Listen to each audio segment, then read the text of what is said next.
The stench of rust and mold filled the air, mixing with the persistent odor of filth and neglect. The cage was far too small for a dog of his size, and every time he moved, the metal bars groaned in protest. Cashin, once a proud and powerful German shepherd, was now frail, his ribs visible beneath his matted fur. His deep, weary eyes stared beyond the rusted bars with a mixture of resignation and fear. What else could he expect from life? For as long as he could remember, this had been his reality. A cold, cramped space, fed just enough to survive but never enough to live. The warehouse where Cashin was imprisoned was a decaying structure on the outskirts of town. Cracks lined the concrete walls, allowing dampness to seep through, and the floor was littered with old straw and shredded cardboard. He hadn't felt sunlight in what seemed like an eternity. Only faint beams of light seeped through the gaps in the rusted metal door. The shadows on the walls were his only companions, besides the rats that occasionally scurried too close. He no longer even bothered to growl at them. What was the point? His strength had long since faded. Then, something disrupted the monotony of his existence. Distant footsteps echoed through the warehouse, growing louder with each passing second. Cashin lifted his head with effort. He knew the footsteps of the man who kept him there, heavy, indifferent, merciless. But these were different, lighter, hesitant. He tried to catch a scent, but the overpowering smell of decay and rust masked everything else. Muffled voices reached his ears. One of them stood out. "Zephyr, are you seeing this? How could anyone let an animal end up like this?" The female voice carried a mix of disbelief and sorrow. "I knew it was going to be bad, Amorous, but this—" The male voice trailed off. "This is beyond cruel." The door creaked open with a drawn-out screech, and the flood of light momentarily blinded Cashin. He blinked, his vision adjusting, and saw the silhouettes of two people. The woman, Amorous, stepped forward cautiously, kneeling to get a closer look. Her eyes locked onto Cashin's, and in that moment, something stirred deep within him. A long-buried memory of what it felt like to be seen with kindness. "Hey boy," Amorous whispered, her voice now softer. She extended a hand, moving slowly, but Cashin flinched backward instinctively. Fear was stronger than hope. Zephyr moved beside her, inspecting the thick chains wrapped around the cage. "This is criminal. We're not leaving him here." Cashin didn't understand what was happening. This cage, this confinement, was all he had ever known, and any change felt like a threat. But deep down, buried beneath the years of neglect, a tiny spark of hope flickered to life. Something told him that his life was about to change forever. Cashin's body remained tense, his muscles coiled as if expecting a blow. His instincts screamed at him to retreat, but there was nowhere to go. The cage was too small, the rusted metal pressing against his sides. His heart pounded in his chest, his breath shallow and rapid. He had learned long ago that humans meant pain, starvation, and loneliness. But these humans were different. Amorous remained crouched, her eyes locked onto his. She made no sudden moves, no aggressive gestures.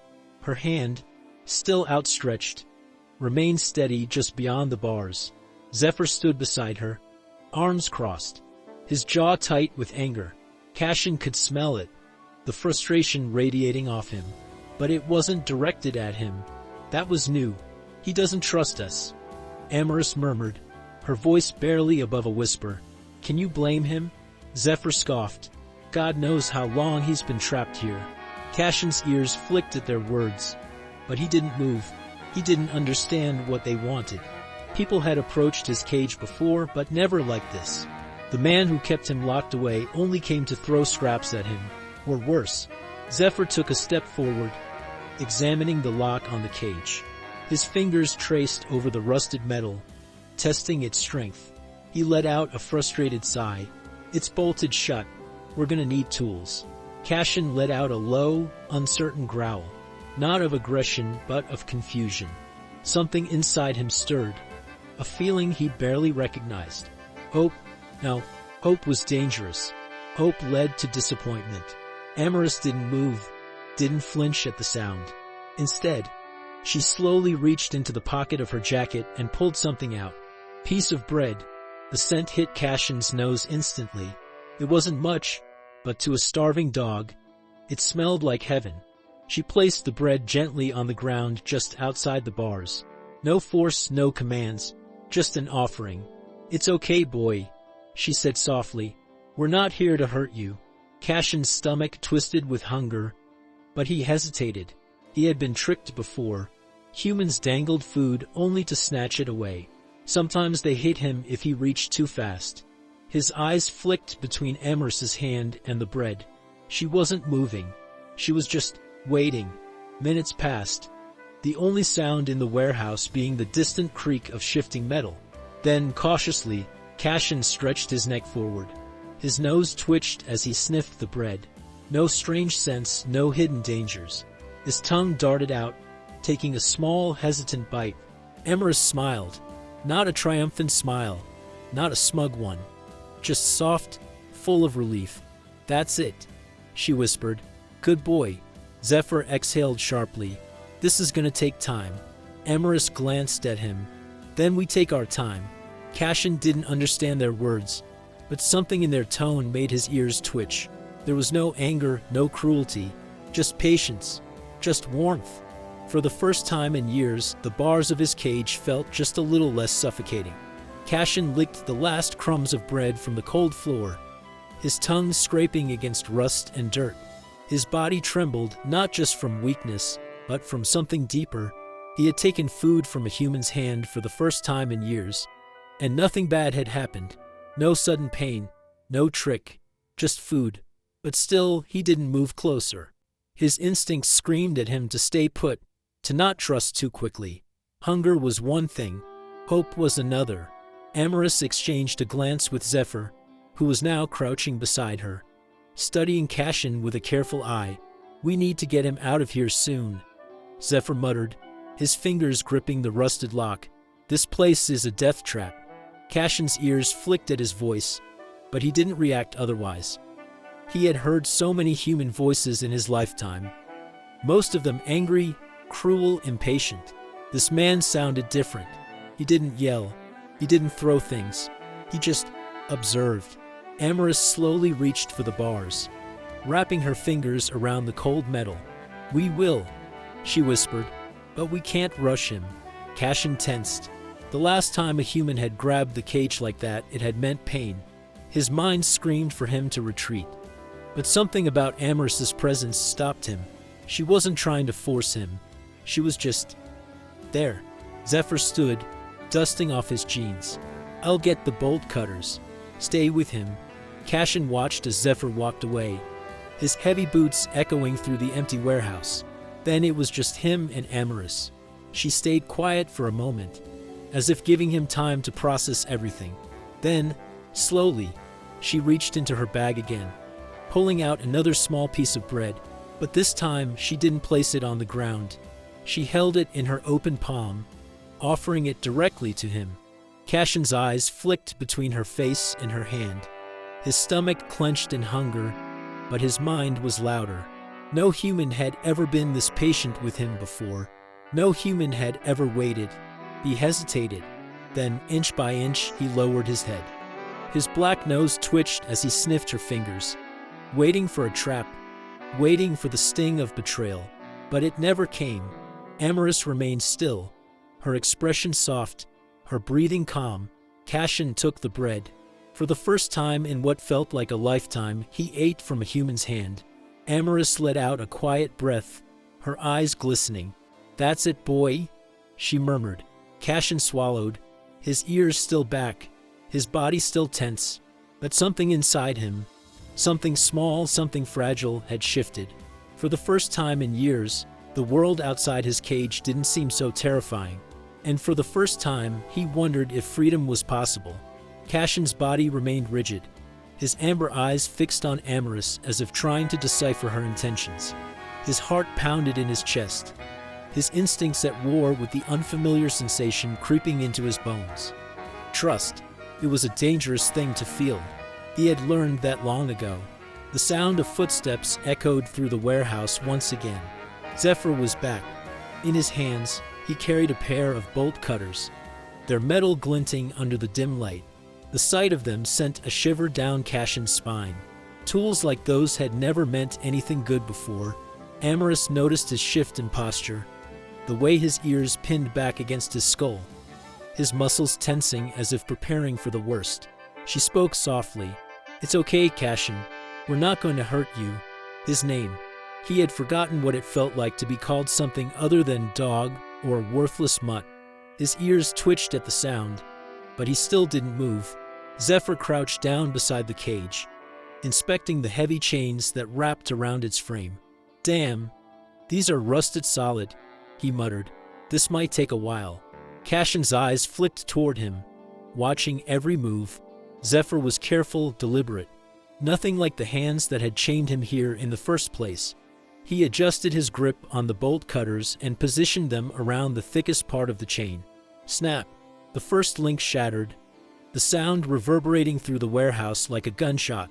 Cashin flinched violently, his body pressing against the farthest corner of the cage. His breathing turned erratic, his mind flashing with memories of pain, of nights spent curled up, waiting for the next strike. Amaris reacted instantly, placing a gentle hand against the bars. Not reaching in, not grabbing, just letting him know she was still there. "Breathe, Cashin. It's over. You're safe. Safe." Another word that felt foreign. Zephyr moved to the next chain, working quickly but cautiously. He kept glancing at Cashin, making sure he wasn't pushing too far, too fast. Snap! Another link fell apart, clattering onto the concrete floor. The door rattled slightly, loosening for the first time in what felt like eternity. Cashin stared at it, his mind struggling to process what was happening. One more chain left, one more obstacle between him and freedom. Zephyr positioned the cutters again, his jaw tight with focus. "Almost there, buddy. Hang on." Cashin didn't know what to do. His whole life had been spent behind these bars. If they opened, what then? Where would he go? What waited for him outside this place? Snap! The final chain gave way, and the cage door creaked open an inch. Silence fell over the warehouse. Cashin didn't move. His paws remained glued to the cold ground, his body frozen with uncertainty. The exit was right there, but the fear was stronger. What if this was a trick? What if stepping outside meant something worse? Amaris didn't rush him. She just shifted back slightly, giving him space. "You can come out whenever you're ready, Cashin," she said softly. Zephyr sighed, standing up and brushing the rust off his hands. "We'll wait as long as it takes." The door to his prison was open, but was he ready to walk through it? For the first time in his life, the choice was his. The door stood open. For the first time in what felt like an eternity, there was no barrier between Cashin and the world beyond. But he didn't move. His body remained rigid, his paws planted firmly on the cold, filthy floor. He had spent too many years behind these bars, too many nights learning that hope was a dangerous thing. Zephyr exhaled sharply and ran a hand through his hair. "He's not moving," he murmured. Amaris, still crouched beside the cage, didn't take her eyes off Cashin. "He's afraid," she said softly. "This place is all he's ever known." Cashin's ears flicked at the sound of her voice, but his gaze remained locked on the sliver of freedom in front of him. The light outside the cage seemed almost too bright, too foreign. A part of him wondered if this was some kind of test, if stepping forward would bring punishment instead of freedom. Amaris reached into her bag again and pulled out another piece of bread, just like before. But this time, she didn't place it near the cage. She placed it on the ground outside of it. Cashin's nostrils flared at the familiar scent. Hunger twisted his stomach, but the war inside him raged on. Could he trust this? Was it real? Zephyr took a slow step back, giving him even more space. "No pressure, buddy," he said quietly, but the door's staying open. Cashin's mind screamed at him to stay put, to retreat, to hide. But another voice, small and unfamiliar, whispered something else. "Go." His muscles trembled as he took a hesitant step forward, one paw barely out of the cage, touching freedom for the first time. The sensation of the cold concrete outside the bars sent a shiver through his body. Nothing happened. No hands grabbing him. No shouting. No pain. Amaris held her breath. Zephyr didn't move. Cassian took another step. And another. His body felt unsteady, as if he had forgotten how to exist outside confinement. Then finally, his back legs followed and he was out. Completely out. Amaris let out a breath she hadn't realized she was holding. Cassian stood there, frozen, his body stiff with uncertainty. His eyes darted around, taking in the vast, unfamiliar space of the warehouse. He wasn't in a cage anymore, but that didn't mean he was safe. Zephyr crouched down, careful not to startle him. "You did it, big guy." Cassian didn't understand the words, but something in Zephyr's tone made his ears flick up slightly. Amaris slowly extended her hand again. Not to grab, not to restrain, just to let him know she was there. Cassian hesitated before lowering his head, his nose brushing her fingertips. A silent promise passed between them. "Let's get you out of here," Amaris whispered. The warehouse door loomed in the distance. Beyond it, a world Cassian had never known. And for the first time, he wasn't completely afraid of what came next. The warehouse door stood ahead, massive and rusted, its edges lined with chipped paint and years of neglect. A faint breeze slipped through the cracks, carrying scents Cassian had long forgotten. Fresh air, damp earth, and something he couldn't quite place. He hesitated, his body tense, his mind trapped between instinct and something new. Curiosity. Zephyr moved first, walking toward the exit with slow, measured steps. He glanced back at Cassian but didn't pressure him to follow. "It's different out there, buddy," Zephyr said. "But it's better than this place." Cassian didn't know if he believed that yet. He had spent so long behind bars that freedom felt like an illusion, something that could be ripped away at any moment. Amaris remained by his side, patient as ever. "We're going to take this at your pace," she murmured. Her voice was steady, warm. Cassian wasn't sure why, but it anchored him. He swallowed hard, his throat dry, then took a step forward. The sound of his claws clicking against the concrete echoed through the warehouse. One step, then another. His body trembled with uncertainty, but he didn't stop. Zephyr pushed against the warehouse door, and it groaned loudly as it swung open.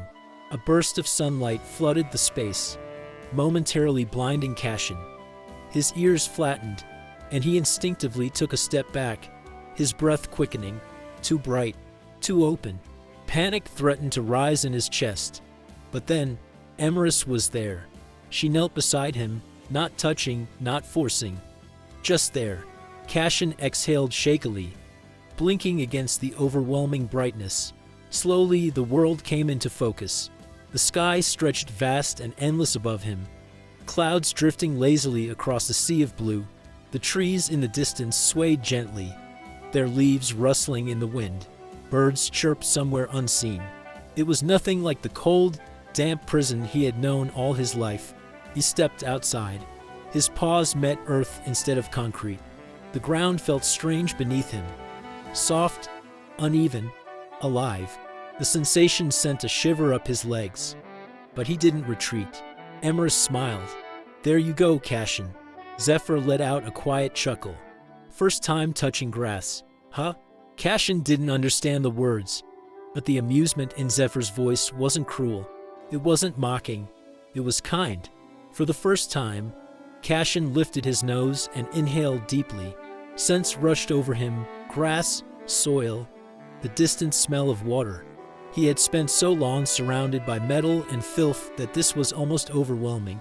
But there was no cage, no chains, just open space. His legs felt unsteady, but with each breath, something inside him settled. Amaris reached out slowly, giving him a chance to move away if he wanted. But this time, Cassian didn't. Her fingers brushed lightly against his fur, and for the first time in years, he didn't flinch. Freedom wasn't just a door opening. It wasn't just stepping outside. It was this, the realization that no one was going to hurt him anymore. And for the first time, Cassian believed it. Cassian stood frozen, his paws pressed into the damp earth, his body rigid with uncertainty. The world beyond the warehouse stretched vast and unfamiliar. The wind ruffled his matted fur, carrying scents he barely recognized: fresh grass, distant water, the faint traces of animals he had never encountered. It should have been freeing. It should have felt like escape. Instead, it felt terrifying. Zephyr took a few steps ahead, glancing back over his shoulder. "You coming, big guy?" Cashin didn't move. His heart pounded against his ribs. Every instinct screamed at him to retreat. The open space, the shifting sky, the sounds that came from nowhere. It was too much. He had spent his entire life behind walls, his world confined to filth and metal. Out here, everything felt uncertain, unpredictable. Amaris noticed the way his ears flattened, the stiffness in his legs. She knelt beside him, careful not to make any sudden movements. "It's okay, Cashin," she said gently. "It's a lot, I know." He didn't understand her words, but the tone, soft, patient, was different from anything he had ever known. Zephyr exhaled, looking up at the sky. "We can't stay here too long, Amaris. What if someone comes back?" Cashin tensed at those words. Someone coming back. That meant danger. That meant pain. He turned his head slightly, glancing back at the warehouse. The rusted cage was still there, the chains broken, the door hanging open, but the sight of it sent a shudder down his spine. If he stayed, someone would come back.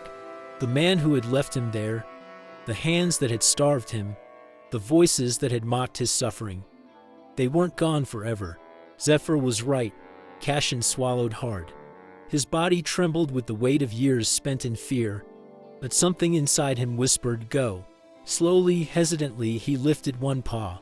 It hovered in the air for a moment before pressing into the grass. Then another.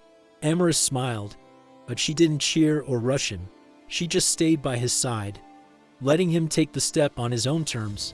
"That's it," she whispered. Zephyr grinned. "There you go, buddy." Cashin kept walking, his steps slow and unsteady. Every crunch of grass beneath his paws sent a jolt through his body. But with each step, the weight on his chest lessened just a little. Then suddenly a noise. Car engine in the distance. Cashin's body reacted before his mind could catch up. His ears flattened, his tail tucked, and in an instant he spun around, running back toward the warehouse. "Cashin!" Amaris called out. Zephyr cursed under his breath. But Cashin wasn't thinking. He wasn't in control. The sound had triggered something deep inside him, a fear so deeply ingrained that his body moved on instinct, back to where he was safe, back to where he knew what to expect, even if that place had been a prison. He reached the warehouse entrance, skidding to a stop just before the rusted door. His breath came in rapid bursts, his eyes darting frantically. The cage was still there, the dark corners, the filthy floor, the stench of rust. It was familiar. It was what he knew. His chest rose and fell in quick, panic motions. Amaris and Zephyr weren't far behind, but they didn't chase him. They stopped a few feet away, giving him space. "He thinks he belongs there," Zephyr muttered. Amaris swallowed hard. "He doesn't know anything else." Cashin stood at the threshold, his body trembling. He could go back. He could retreat into the cold, dark familiarity of his cage. Or he could choose something different. For the first time, he had a choice. And the weight of that realization was almost more terrifying than the cage itself. Cashin stood at the threshold of the warehouse, his body trembling. The open cage sat in the shadows, waiting for him.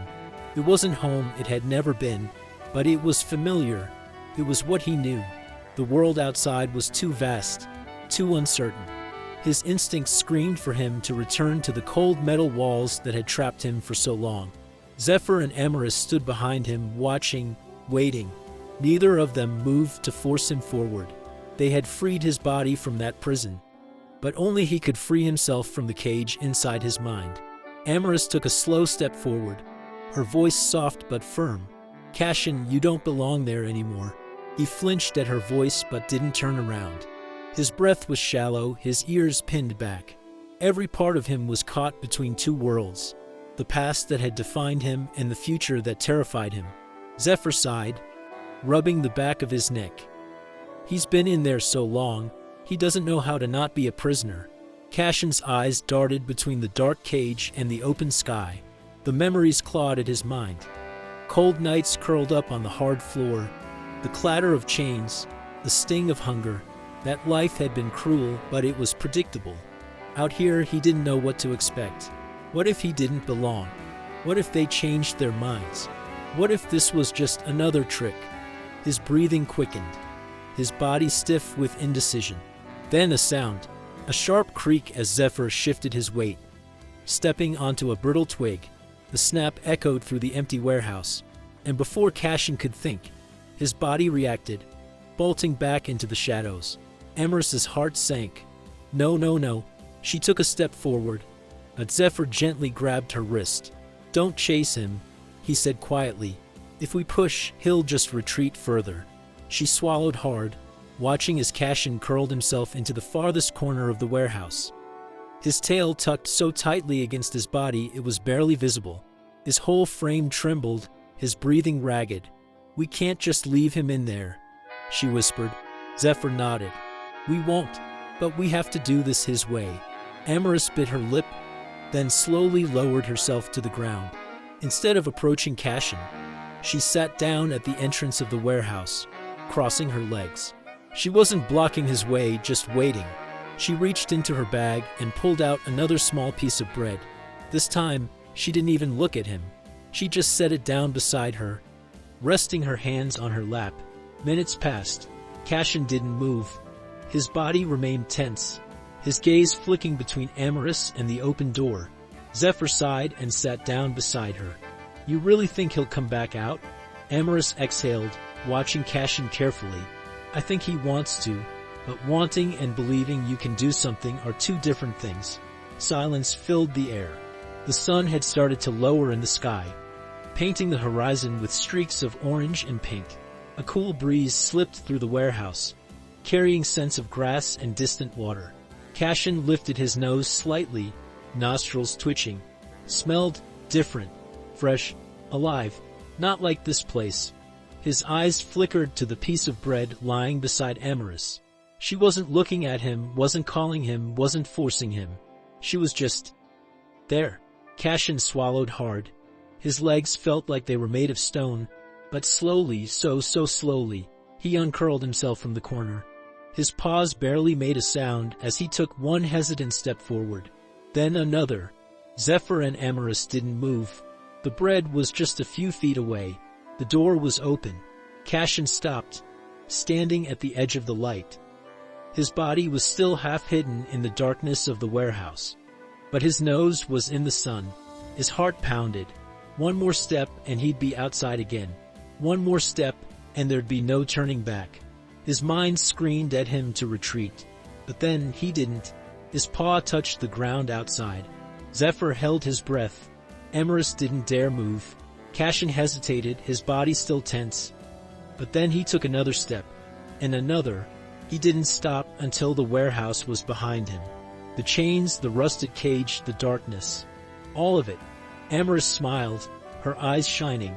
That's it, Cashin. Zephyr let out a small laugh of relief. Welcome to the real world, buddy. Cashin didn't know what the future held. He didn't know where they were taking him, or if he even knew how to live outside a cage. But for the first time in his life, he was willing to try. Cashin stood outside, his body still tense, his mind racing. The warehouse, the only home he had ever known, was behind him now. The open world stretched ahead, vast and uncertain. Zephyr exhaled, running a hand through his hair. That's it, buddy. You're out. Emerus smiled but stayed quiet, letting Cashin process it on his own. She knew that leaving the cage was only the first step. Trusting them, that would take time. Cashin's ears twitched at the rustling of trees, the distant chirping of birds. Every sound made his muscles tighten, ready to flee. But there were no chains, no bars. Emerus pulled a leash from her bag, moving slowly. You don't have to wear this forever, but just until we get you somewhere safe. Okay? Cashin flinched at the sight of it. His whole body stiffened. Zephyr's voice was calm. It's not a trap, big guy. It's just so you don't get lost. Cashin's mind fought against the idea. But something in Emerus's patient gaze made him hesitate. She wasn't forcing him. She was asking. After a long pause, he lowered his head slightly. Emerus gently clipped the leash to his collar. "Thank you for trusting me, Cashin." For the first time, Cashin felt something unfamiliar in his chest. Not fear, not pain, something close to hope. Cashin moved slowly, his paws pressing into the soft earth with uncertainty. The leash attached to his collar felt foreign. But unlike the chains that had once bound him, this one was different. It was loose, light. It didn't restrain him, it guided him. And for the first time, he wasn't being dragged somewhere against his will. Every step he took was his own choice. The air outside was different. It wasn't thick with the scent of rust and filth. Instead, the wind carried fresh smells. Grass, damp earth, the faint trace of something sweet in the distance. Cashin lifted his head slightly, sniffing the breeze. His ears flicked at the unfamiliar sounds. Birds chirping, leaves rustling. The faint hum of a world he had never truly been part of. It was all so new, so overwhelming. But for the first time, new didn't mean dangerous. Zephyr walked beside him, hands in his pockets, his eyes scanning Cashin with quiet observation. "You're gonna like where we're taking you, big guy. No cages, no cold floors, just a real home." Cashin didn't understand the words, but something in Zephyr's tone made his body relax. Just a little. The tension in his shoulders, always present, always preparing for the worst, began to fade. Emerus walked on the other side, the leash in her hand, but she didn't pull. She never had. She let Cashin move at his own pace, patient as ever. After a few minutes, she reached out slowly, her fingertips brushing against his fur. Cashin tensed for a split second, but then, he let it happen. He didn't flinch. He didn't pull away. Emerus smiled, her voice barely above a whisper. "You're safe now." Cashin turned his head, just slightly, meeting her gaze. It was only for a moment, but it was enough. As they walked further from the warehouse, the rusted building that had once been his prison grew smaller in the distance. Cashin didn't turn back. He didn't need to. The past no longer had a hold on him. For the first time, he was walking toward something instead of running away. His past was behind him. His future was unknown. But for the first time in his life, he was free.